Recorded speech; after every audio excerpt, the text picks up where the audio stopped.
ओंकारा गुरु साक्षात् परब्रह्म तस्मै श्री गुरुवे नमः।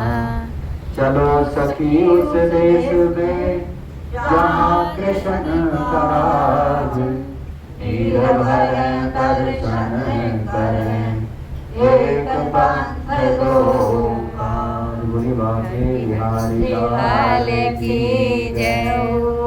ओम नमो भगवते वासुदेवाय। ओम नमो भगवते वासुदेवाय। वासुदेवाय कृष्ण देवाय। वासुदेवाय कृष्ण देवाय। ओम नमो भगवते वासुदेवाय। प्यारी है सूरत में श्याम की, कैसी प्यारी है सूरत मेरे श्याम की। राधा रटती है माला तेरे नाम की। राधा रटती है माला तेरे नाम की। कमल नैनों का नाम धराया है। कमल नैनों का नाम धराया है। उसने मन सखियों का लुभाया है। खुद ने मन सखियों का लुभाया है। ओम नमो भगवते वासुदेवाय। वासुदेवाय कृष्ण देवाय। वासुदेवाय कृष्ण देवाय। ओम नमो भगवते वासुदेवाय। जो जपेगा वो सागर से तर जाएगा। जो जपेगा वो सागर से तर जाएगा। काम अपना वो दुनिया में कर जाएगा। काम अपना वो दुनिया में कर जाएगा। मुरली वाला मोहन उसके घर आएगा। मुरली वाला मोहन उसके घर आएगा। ओम नमो भगवते वासुदेवाय। वासुदेवाय हरि देवाय। वासुदेवाय हरि देवाय। ओम नमो भगवते वासुदेवाय। ओम नमो भगवते वासुदेवाय। बोलिए विष्णु भगवान की जय हो। श्री पुरुषोत्तम महात्म्य का आज एकादश अध्याय है, 11वां अध्याय। नारद जी कहते हैं कि हे मुने, सब मुनियों से भी महाकठिन ऐसा कौन सा तप है जो उस कुमारी ने नहीं किया। सो हमसे कहिए। श्री नारायण कहने लगे कि वह बाला सनातन शिव का अत्यंत उग्र पद करने लगी, जिनके सर्पों के आभूषण नंदी भृंगी से सेवित 24 तत्वों और 3 गुणों से स्तुति किए गए महा 8 सिद्धियों और प्रकृति जटा मुकुट से शोभित भाल में अर्ध चंद्रमा ऐसे शिव को उद्देश्य करके वह बाला ग्रीष्म ऋतु के सूर्य में पंचा अग्नि में स्थित हो दुष्कर तप करने लगी। जैसे पंचधूने में बैठ जाती है ना, वो सारा वो बता दिया कि शंकर भगवान का ध्यान करके और जो है भोले बाबा का स्वरूप बता दिया। सिर पे जो गले में सर्पों की माला, चंद्रमा सिर पे, ऐसे भगवान शिव का ध्यान करके और पंच अग्नि के धूनों में, जैसे अभी ये ज्येष्ठ का महीना चल रहा है, ऐसे ही वो जो है बाला अग्नि के बीच में जो है तपस्या करने लगी। और हेमंत तथा शिशिर ऋतु में ठंडे जल में स्थित मुग जल के ऊपर इस प्रकार दिखाई देती रही जैसे जल के ऊपर कमल शोभायमान होता है। और शरद ऋतु में जैसे ही सर्द ऋतु आती है ना, जल धारा होती है जिसको अखंड जल धारा, तो वो जो है जल और सिर केवल को दिखाई देना। ऐसे जो है गर्मी में पंच धूनों की अग्नि की तपस्या और सर्दी ऋतु में जल की तपस्या से शोभायमान हो रही थी। उसका ऐसा उग्र तप देखकर इंद्र महाचिंता को प्राप्त हो गया। हे अर्जुन, सब देवताओं को और महर्षियों को सराहने योग्य ऐसे उग्र तप में प्रवृत्त हुई ऋषि कन्या को 9000 वर्ष बीत गए। देखो कितना समय बीत गया। आप तो अरे 2-4 साल 1-2 महीने में हो जाए वहां भाई, गर्मी का मौसम आ रहा है 5-10 दिन और कूलर ना लागे ना तो बैठे ना जाओ है। और ये देख लो 9000 साल की तपस्या, 9000 वर्ष बीत गए, फिर भी पार्वती पति शंकर ने इसके तप से प्रसन्न होकर अपना अगोचर रूप नहीं दिखाया।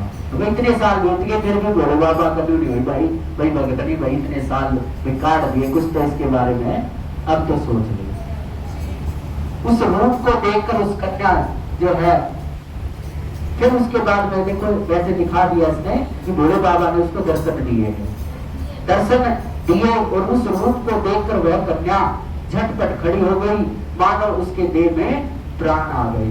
तो जिस कामना से हम पूजा कर रहे हैं और वो हमारी साक्षात देखो पूरी हो जाए, चाहे वो छोटी कामना हो चाहे वो बड़ी कामना हो, तो उसमें फिर जो है एक शरीर में ना रोमांच पैदा होता है, एक अंदर खुशी उत्पन्न होती है। तब से उसका शरीर जो दुर्बल हो गया था मानो हष्ट पुष्ट हो गया। तो इतने साल होने से देखो कमजोरी तो आती है भाई, खाना पीना छूट गया, अग्नि में हम वैसे ही नहीं निकल सकते। तो उसने तो इतने 2000 साल तपस्या कोई छोटा समय नहीं होता है, क्योंकि उतनी जो दुर्बलता आई थी वो जो है उसका शरीर भोले बाबा के दर्शन करने से उनका हृष्ट पुष्ट हो गया। उस बाला ने नमः होकर श्री शंकर को नमस्कार किया। नमः मतलब झुकना होता है, झुक करके जो नमस्कार करते हैं ना, प्रणाम, जैसे प्रणाम कह देते हैं, प्रणाम मतलब होता है पैरों में हाथ लगा के जो राम राम करते हैं उसको प्रणाम बोलते हैं, राम राम। वैसे नमस्ते का तो ये है ना आजकल अब रिवाज चला है, नहीं तो नमस्ते एक संस्कृत का शब्द है। और अगर इसको संधि विच्छेद किया जाए तो झुककर इसको बोलते हैं झुककर चोरी करना।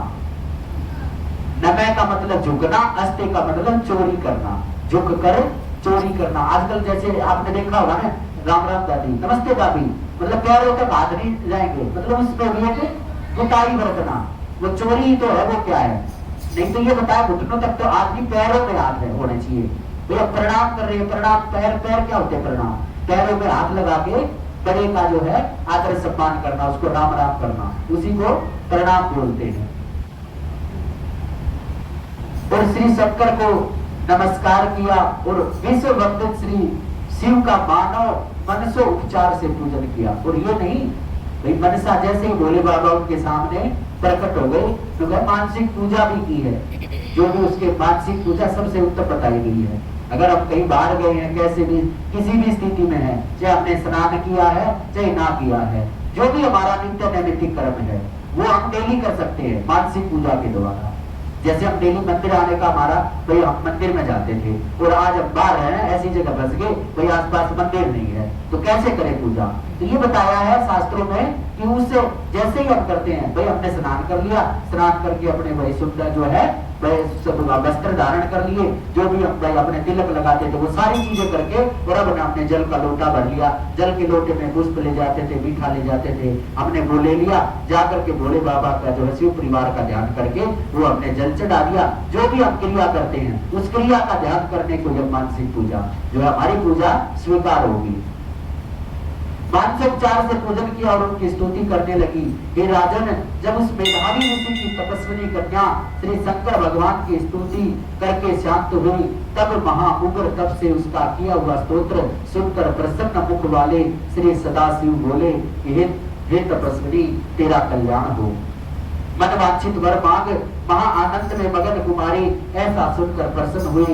शिव जी से यह वचन बोली कि हे दीनानाथ, यदि आप मुझ पर प्रसन्न हैं तो मुझको पति दीजिए, ऐसा कि वह 5 बार कहकर शांत हो गई। तब शिव जी मुनि कन्या को कहने लगे कि हे बाला, तूने जो अपने मुख से कहा है वैसा ही होगा। उसने 5 बार बोला कि मेरे को पति दीजिए, मेरे को पति दीजिए, मेरे को पति दीजिए। तो उसने 5 बार जैसे बोला, तूने जो अपने मुख से कहा है वैसा ही होगा। तूने 5 बार पति मांगा है, सो हे सुंदरी तेरे 5 पति होंगे। श्री कृष्ण कहने लगे कि श्री शिव के ऐसे अनीति प्रिय वचन सुनकर बाला बोले कि हे सदाशिव, एक स्त्री का तो एक ही पति हो सकता है। और शंकर भगवान वो उसने बहुत तो दिया, पर उसका तो खुशी हो रही थी। उसने उसका ये भाव नहीं था कि मेरे को 5 पति चाहिए। लेकिन जो वरदान होता है ना, जो फिल्म बन चुकी होती है, वो जो है वरदान के द्वारा ही उसको दिखाया जाता है। अब रामचंद्र जी को भाई जाना तो था ही वनों में, क्योंकि वो नारद ने भी श्राप दे रखा था उसको नारद का घमंड तोड़ा था भगवान विष्णु ने। उसने मांगा ना वो शैल राजा की नगरी, भाई मेरा शिष्य है और इसको घमंड हो गया। भाई अहंकार तो जो है बुरा होता है, भाई इसके अहंकार को तो दूर करना पड़ेगा। तो भगवान ने एक नगरी बसाई, शैल राजा की नगरी, और उसमें साक्षात लक्ष्मी को भेज दिया। अब वो लक्ष्मी माता तो देखो वो सुंदर तो होनी थी। अब वहां वो राजा के पास में नारद जी नारायण नारायण कहकर वहां पर चले गए। और नारायण के जाने पर वो राजा जो खड़े होकर, आओ महाराज जी, आओ आओ बैठो। कह रहे नारद जी आप मेरी बेटी का हाथ देख दो एक बार। अब वो तो साक्षात लक्ष्मी थी। उसमें लिखा तो ये था कि जो इसको मरेगा ना वो वैकुंठ वासी हो जाएगा। वो तो था, तो उसका पति तो वैकुंठ का वासी था, विष्णु भगवान थे। लेकिन उसकी बुद्धि भ्रष्ट हो गई।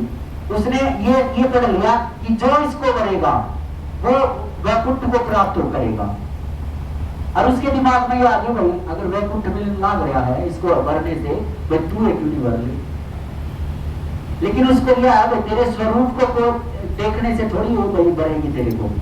वो सीधा वहां से विष्णु भगवान के पास चला गया। विष्णु भगवान के पास जाने के बाद में उसने जाते ही वही आओ नारद जी, अब तो गए थे फिर बता गए। कह गुरु जी प्रणाम, मैं ऐसे ऐसे जा रहा था और वहां मैंने कोई स्वयंवर देखा और मैं आपका रूप मांगने आया हूँ। अब हरि का मतलब हरि माने विष्णु भगवान होता है, लेकिन उसने भगवान ने जैसे ही कहा ना हरि, वो भाषा का फर्क हो जाता है। अरि और हरि निकल गया वो उसके नारद से मुंह से। हरि का मतलब होता वानर, वानर होता हरि का। उसने कह दिया कि हाँ जाओ तथास्तु। अब वो तो भाई देखो, अब वो गया भाई भगवान विष्णु का स्वरूप मिल गया तने, तो जाते तेरे मारा गलने लगी। अब तो खुश हो गए, पूरा हो गया। वहां राजा महाराजा बैठे हैं, स्वयंवर चल रहा है, वो भी जाकर बैठ गया। तो उधर से माता लक्ष्मी ने तो आना ही था, वो तो एक भगवान की माया रचा रखी थी उसने। अब वहां विष्णु भगवान जो है ब्राह्मण का रूप धारण के वो भी उसने स्वयंवर में जा पहुंचे। अब नारद जी जो है वहां बैठे हैं और उसके पास में जय और विजय नाम के ब्राह्मण बैठे थे। अब वो आती लोगों उसको उसके देखकर मुंह कानी, नारद जी के मुंह कानी देखकर उसको हंसने लगे। वो देखो ये भी पूरा कह दिया कर ना भाई, बचोड़ा होकर बैठा खुश हो रहा है? उसका तो नहीं था भाई सबको छोड़कर तेरे मारा डालेंगे। तो अब वो उधर से वो हंसने लगे। हंसने के बाद में जैसे ही वो आई उसने घूम करके उसने तो भगवान विष्णु को करना था। विष्णु भगवान को तो पता ही था, विष्णु भगवान के गले में माला डाल दी। अब कुछ तो वो दोनों हंस रहे थे, इस वजह से उसको बेचारे को गुस्सा आ गया नारद जी को, और कुछ पर माला नहीं डाली। सबसे बड़ा दुख वो हो गया, उसको और भी बहुत ज्यादा गुस्सा आ गया नारद जी को। नारद जी ने पहले तो दोनों को श्राप दिया, जो जय और विजय नाम के ब्राह्मण थे, कि तुम जो है कलयुग में राक्षस प्रवृत्ति के हो जाओगे।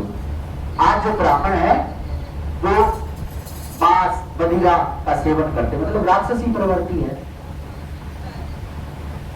लेकिन उन्होंने ये बताया कि हम आपके वैसे नहीं हंस रहे थे। एक बार आप जाकर जल में अपना भाई वो प्रतिबिंब तो देखो, पहले शीशे नहीं ऐसे ही होया करता। अब जल में जाकर अपनी भाई सूरत तो देख लो, अपना मुंह तो देख लो। अब उसने देखा भाई ये क्या कह रहे हैं, भाई श्राप को आपने श्राप तो दे दिया, आपका श्राप सिरोधारी है, लेकिन आप अपना चेहरा तो देख लो जाकर। अब वो चेहरा देखा ना चाहता तो उसमें बांदर की शक्ल थी उसमें। अब वहीं से आग बबूला होकर के वहीं से चला नारद वैकुंठ से विष्णु की धाम की तरफ। वहीं से जाकर उसने एक तो वो गुस्सा था उसके ऊपर, फिर वो बांदर की शक्ल देख ली, मेरे गुरु ने मेरे साथ भाई धोखा किया है, तो वही उनको श्राप दिया था विष्णु भगवान को कि जिस स्त्री के उसमें आप वियोग में आज मैं तड़पा मैं, इसी स्त्री के वियोग में आप तड़पोगे, और जो मेरी बानर की आपने शक्ल करी ना, ये बानर आपकी सहायता करेगी। देखो श्राप तो पहले मिल चुके थे, लेकिन वो फिल्म बाद में दिखा रही है। तो इसी प्रकार ये है। अब देखो वो तो एक अजीब लगा था, भाई कन्या है और कन्या को 5 पति मिलना, उस टाइम पे तो अजीब सा लगा, लेकिन ये इसका जो था भाई वरदान मिल रहा था शंकर भगवान का। तो हमारे को जो क्या है कि वो जो फिल्म है वो पहले बढ़ चुकी, दिखानी बाद में होती है। तो वैसा ही होगा, तूने 5 बार पति मांगा है, सो है सुंदरी तेरे 5 पति होंगे। श्री कृष्ण कहने लगे, श्री शिव के ऐसे अनिति प्रिय वचन सुनकर बाला बोली कि हे सदाशिव, एक स्त्री का तो एक ही पति हो सकता है, कहीं भी स्त्री 5 पतियों वाली न देखी है और न ही सुनी है। एक पुरुष के 5 स्त्री तो हो सकती हैं, मैं 5 पतियों वाली कैसे हो जाऊंगी? आपको ऐसा कहना योग्य नहीं है। हे प्रभु, ऐसा वरदान देने से आपको लज्जा होगी। उस कन्या के ऐसे वचन सुनकर श्री शिव कहने लगे कि इस जन्म में नहीं, अगले जन्म की बात है, तो इस जन्म की बात नहीं है, अगले जन्म में इसको 5 पति मिलेंगे। वहां तो तपोबल से योनि से उत्पन्न नहीं होगी, और वहां अग्नि से उत्पन्न सुख को प्राप्त होकर परम पद को प्राप्त होगी। दुर्वासा मेरा ही रूप है, तूने उनका तिरस्कार किया है। यदि दुर्वासा तो पायमान हो जाए तो तीनों लोगों को जला देते हैं। तूने अत्यंत ब्रह्म तेज का तिरस्कार किया, और तूने भगवान के प्रिय पुरुषोत्तम मास का व्रत नहीं किया, जिसको श्री कृष्ण भगवान ने सब ऐश्वर्य सौंप दिए। हे बाले, मैं ब्रह्मादिक देवता और नारद आदि तपस्वी जिन भगवान जी की आज्ञा नहीं टाल सकते, तूने उनको नहीं पूजा और अनादर किया है, इसलिए तेरे 5 पति होंगे। इसका दंड था ये, उसने पुरुषोत्तम मास को नहीं माना था और अनादर किया, इसलिए तेरे 5 पति होंगे। हे बाले, जो पुरुषोत्तम मास की निंदा करता है वह घोर नरक में जाता है, उसके विपरीत कभी भलाई नहीं हो सकती। जो पुरुषोत्तम के भगत हैं वह पुत्र पौत्र और धन से युक्त हैं, इस लोक तथा परलोक की सिद्धि को प्राप्त होते हैं। हम सब देवता भी पुरुषोत्तम की सेवा करते हैं। इस प्रकार कहकर श्री नीलकंठ महादेव तत्काल वहां से अंतर ध्यान हो गए। तब वह बाला चकित रह गई। सूत जी कहने लगे, हे ऋषियों, सदा शिव के अंतर ध्यान होने से उस कन्या को भी चिंता हो गई। बोले विष्णु भगवान की जय। श्री कृष्ण गोविंद हरे मुरारी, हे नाथ नारायण वासुदेवा। श्री कृष्ण गोविंद हरे मुरारी, हे नाथ नारायण वासुदेवा। हे नाथ नारायण वासुदेवा, हे नाथ नारायण वासुदेवा। श्री कृष्ण गोविंद हरे मुरारी, हे नाथ नारायण वासुदेवा। जमुना गंगा की महिमा सबको सुनाओ, गंगा हमारी गंगा की महिमा